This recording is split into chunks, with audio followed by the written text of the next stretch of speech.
বীরভূমের লোহাপুরে আজ বৈকালে বৃষ্টিতে ভিজে ভিজেই সমাজ দর্পণ মঞ্চের ডাকে আরজিকর কাণ্ডের অপরাধীদের দৃষ্টান্তমূলক শাস্তির দাবিতে মিছিলে হাজার হাজার জনগণ পা মেলালেন, সঙ্গে শতাধিক ছাত্রছাত্রী।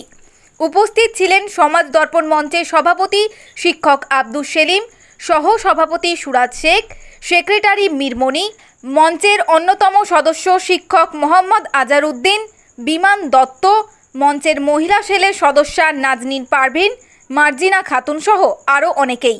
Bureau report, Birbhum news.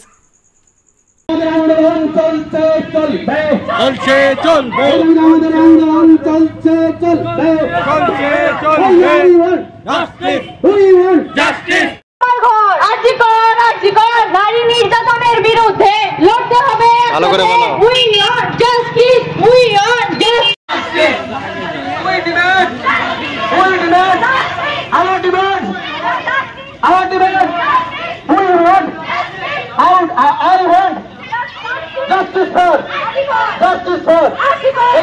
ঘটনার বিরুদ্ধে সমাজসেবা মঞ্চ ঘটনার বিরুদ্ধে সমাজসেবা মঞ্চ আন্দোলন চলছে চলবে, আমাদের আন্দোলন চলছে চলবে,